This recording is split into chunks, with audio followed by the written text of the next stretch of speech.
আসসালামু আলাইকুম, ওয়েলকাম করছি রিয়াসাত আজিম। ভিন্ন ধর্ম মতাদর্শের যারা শুনছেন সবার প্রতি আন্তরিক কৃতজ্ঞতা। আইপিএল নিয়ে ডিসকাশন করতেই হচ্ছে। আপনারা সবাই জানেন 16 ডিসেম্বর বাংলাদেশের বিজয় দিবসের দিনে আইপিএল এর মেগা নিলাম এর আগে আমরা দেখেছিলাম। এবার হচ্ছে মিনি অকশন, যেটা হবে আবুধাবিতে, দুবাইয়ের আবুধাবিতে। এবং এই মুহূর্তে মধ্যপ্রাচ্যে রয়েছেন বাংলাদেশের আইপিএল এ সবচেয়ে বড় ক্রিকেটার বা হটকেক হিসেবে যাকে বিবেচনা করা হয় মুস্তাফিজুর রহমান।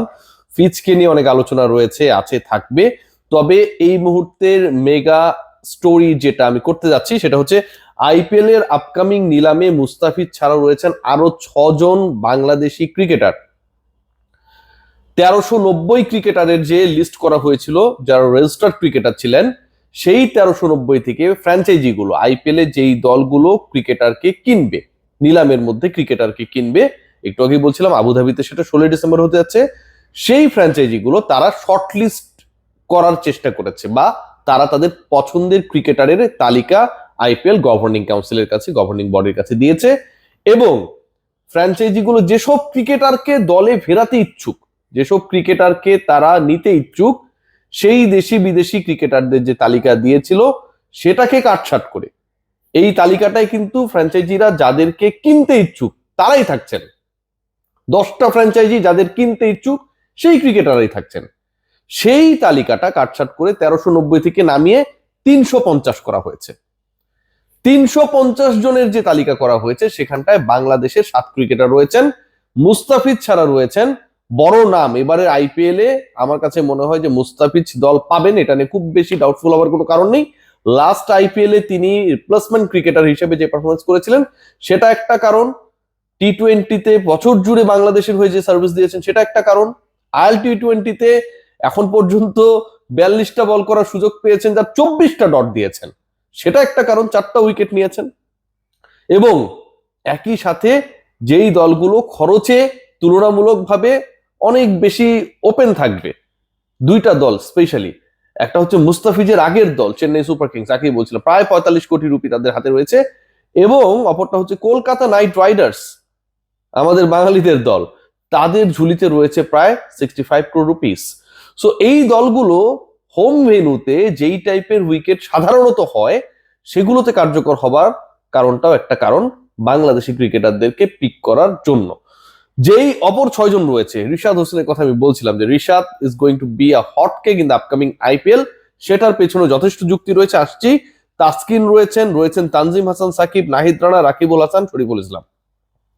7 জন ক্রিকেটারের নাম যে বললাম, এখানে একটা খুব দারুণ সিমিলারিটি রয়েছে।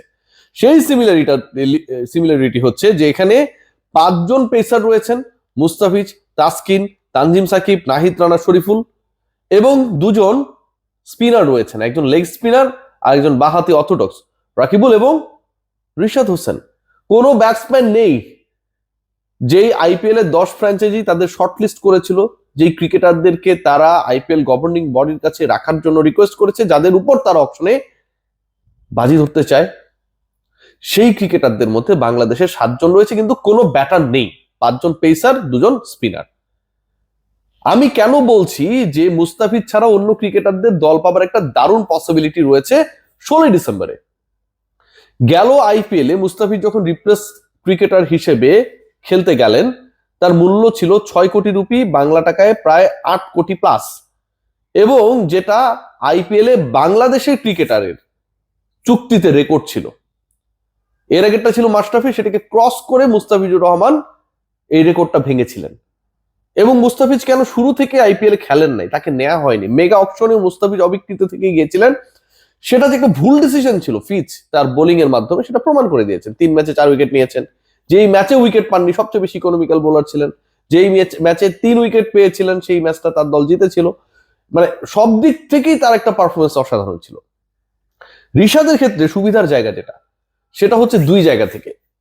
1 নাম্বার পয়েন্ট যেটা, মুস্তাফিজের ভিত্তিমূল্য আপনারা সবাই জানেন যে টপ ক্যাটাগরিতে যেই ক্রিকেটারও রয়েছে তাদের ভিত্তিমূল্য 2 কোটি রুপি থেকে শুরু হবে।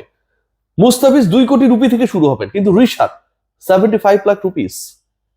রিশাদেরটা শুরু হবে 75 লাখ রুপিস থেকে।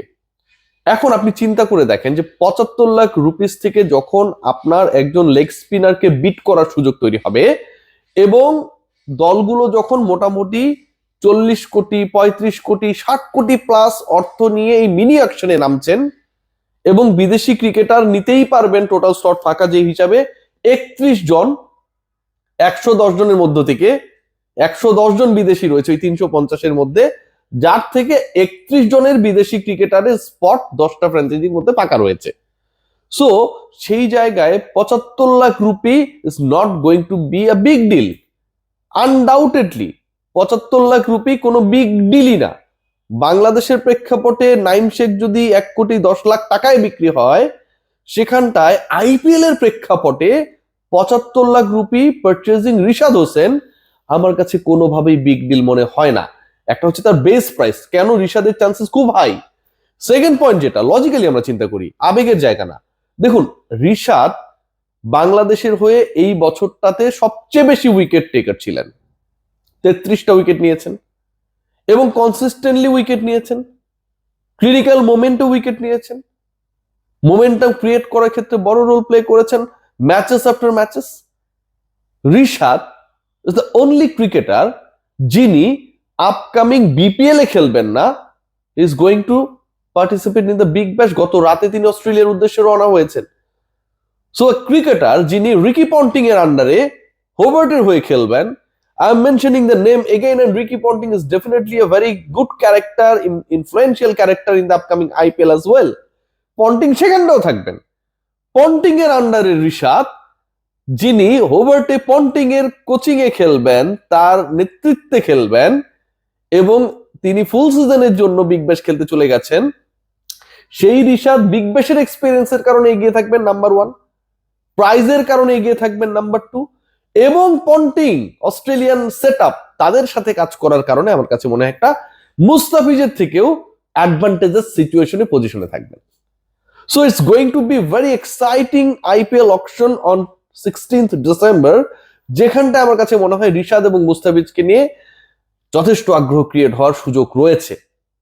কারণ এই রিশাদ বা মুস্তাফিজকে যারাই পিক করবে, মুস্তাফিজকে নিয়ে নতুন করে বলার কিছু নেই, কিন্তু Rishad he has been picked in the Big Bash, Ponting is there, Ponting will be in the IPL, এবং ডেফিনেটলি আমার কাছে মনে হয় মেগা অকশনও তারও একটা রোল থাকবে। রিশাদের বছরব্যাপী পারফরমেন্স, 33 উইকেট নেয়া, বেস প্রাইস একটা বড় রোল প্লে করবে। এর বাইরে কোন কোন ক্রিকেটারের চান্স কতটুকু? শরীফুল ইসলাম, রাকিবুল হাসান, নাহিদ রানা, তানজিম সাকিব, তাসকিন আহমেদ, এই যে বাকি 5টা নাম বললাম, এখান থেকে আমার কাছে মনে হয় তাসকিনের ক্ষেত্রে চান্সেস রয়েছে, বাট তানজিম সাকিব, নাহিদ রানা, রাকিবুল, শরীফুল এদের ব্যাপারে আমি খুব বেশি হোপফুল না। যদি থার্ড ক্রিকেটার হিসেবে কাউকে আপনি বিবেচনা করতে বলেন যে চান্সেস কার রয়েছে, I have to pick Taskin Ahmed. ওই একই base price 75 lakh rupees, number 1। And additionally আমার কাছে যেটা মনে হয়, he is very much experienced cricketer right now.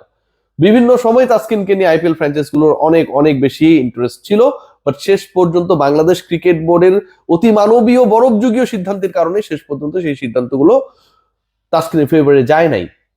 So Taskin Ahmed অতীতে সুযোগ না পেলেও নেক্সট আইপিএল এ আমার কাছে মনে হয় তার সুযোগ আছে, অ্যাকর্ডিং টু হিজ এক্সপেরিয়েন্সেস এবং according to his contribution to the টি-20 ক্রিকেট। ওই ধারটা তাসকিনের মধ্যে হয়তো একটু মিসিং, বাট আমার কাছে মনে হয় still Taskin is enough fit, enough calibre cricketer to be picked. So good luck for Mustafiz এবং রিশাদ, এবং বাংলাদেশি ক্রিকেটাররা যতজনই পিকড হোক না কেন, একজন হোক আর দুজন হোক, আমি এটুকু বলতে পারি অন্তত যেই ক্রিকেটারই পিকড হোক তার ঠিকানা হবার চান্সেসের জায়গায় সবচেয়ে বেশি এগিয়ে কলকাতা এবং চেন্নাই। ট্রাস্ট করুন আর নাই করুন, আলটিমেটলি কেউ যদি কোনো দলের হয়ে নিলামে বিক্রি হন, তাহলে এই 2 দলের একটাতে খেলবেন। সবাই ভালো থাকবেন, take great care, good luck for all.